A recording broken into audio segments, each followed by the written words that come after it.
Hello. After when you finish Pat's teaching your color, so just check, make sure your color looks similar to mine. So just turn around. Can you see how curved it is? And that means you used the right tension for the color to have that curve. Okay, so yeah, and also my little corners here, so they're curving that side. Can you see that? They're curving naturally now, curving that side. So this is perfect. Okay, so the next step would be is we're going to press our color into the actual right shape what does need to be. So believe it or not, now all this curved color need to be flattened. So inside, so if I just turn it that way, say that is your color stand here. So we're going to do that color stand later. So we're only doing the top of your color. So we're going to iron it flat. So I will advise you to use wet cloth to cover, to protect the actual fabric, but I'm not going to use it. So you can see exactly what needs to be done and what actually happens to the fabric. Otherwise you will be covered with the wet cloth. So you lay in it and you only iron it flat your top color. So remember from my last session, understanding the color, so wear the top color. So I'm only doing like this one, so we're not stretching color.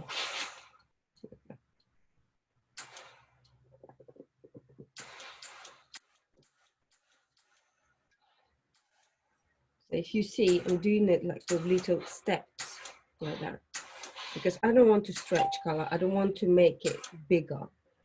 So now we're going to flatten it. So we're only going to the next line, to the line which is your break line. Okay, so I'm gonna make it as flat as I can.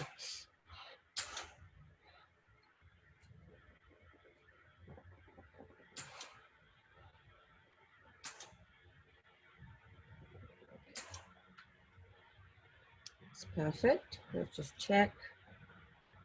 See that? That's lovely.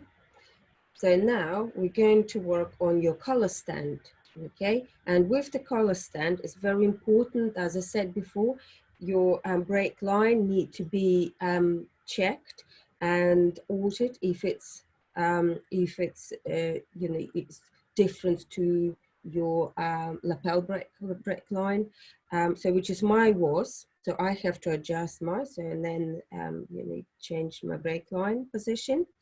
If you're still not sure, this is the last time, which is a good time for you to check. So you go to your code, you place the collar and you check, make sure your break lines are matching with a lapel break line. Okay, so if they're not matching, this is again, you can remachine and reposition a little bit in this stage. So like this is the last stage you can do it. Right, so the next part would be, we're going to fold along your break line. See, so it's very important, so like that. And because it's a color canvas, you can now bend it like that, so it's like a paper. So it goes.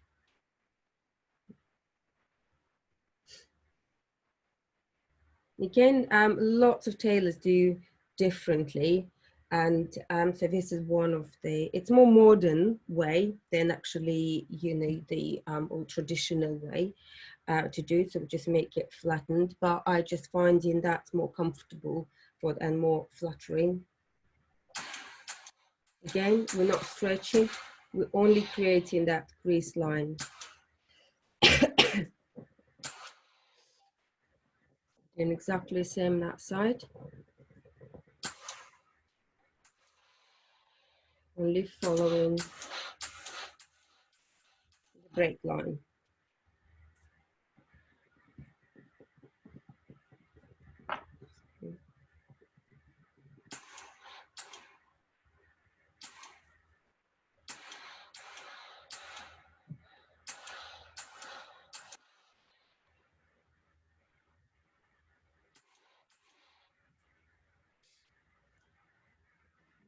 So if you see, so it became like that nice curved line.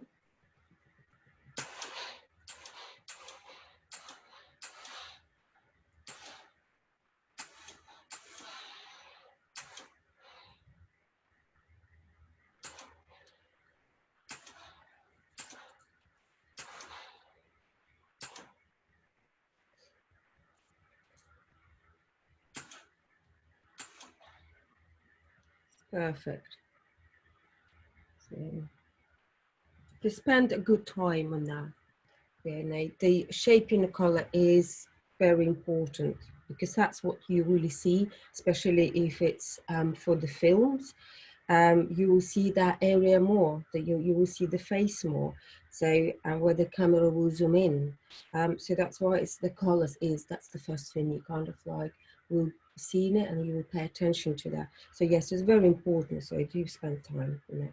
So when you pressed your color, say this is the good time we're going to cut your seam lines, which is a little bit scary, but we need to cut them. So first of all, I would like you to do is to cut your top one seam allowance there, but then leave it the side. So those seam allowance here, we're going to leave it and we're going to check your collar before we cut those seam allowance. So but those ones I'm going to cut. And the way I'm going to cut as well is I'm going to leave about 2 millimeters away from your actual color canvas. So it's very important. We don't want to see your color canvas.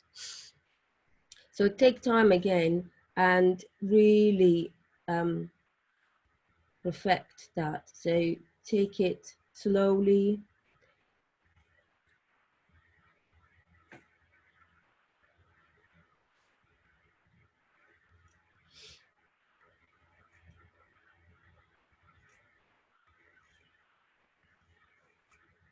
Okay, so as you see, so I'm just show you flattened.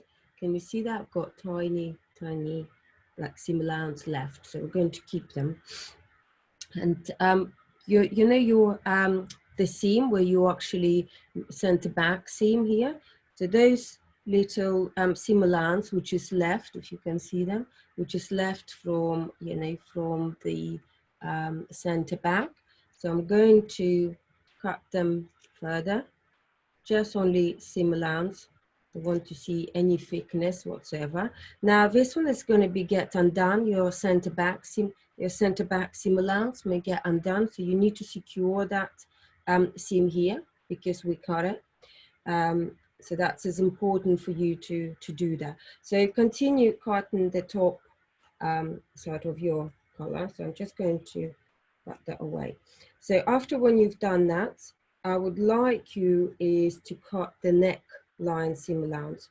So if you look at that, so exactly the same, and you cut your neck seam allowance, but you keep the side seam allowance here. So we're going to check just in case if too small, we still got something to play with, okay?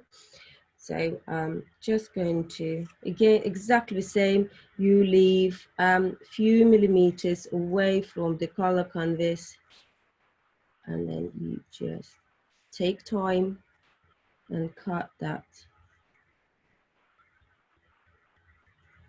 and cut that way.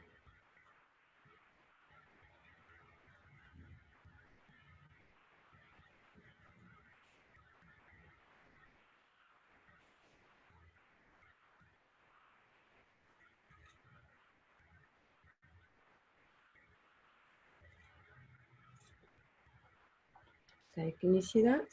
So that's what I've done. That how, and then do another side as well. So I will do that. So yeah, check, make sure is exactly what I have here. Again, center back. They've got some seam allowance at the center back when we machined them and melting together. So I'm going to just to trim those seam allowance in that manner, so you can have so that doesn't interfere, doesn't show another side.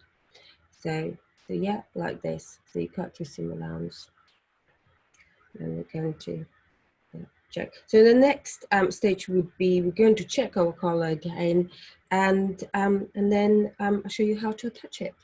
All right then. See you later. Bye.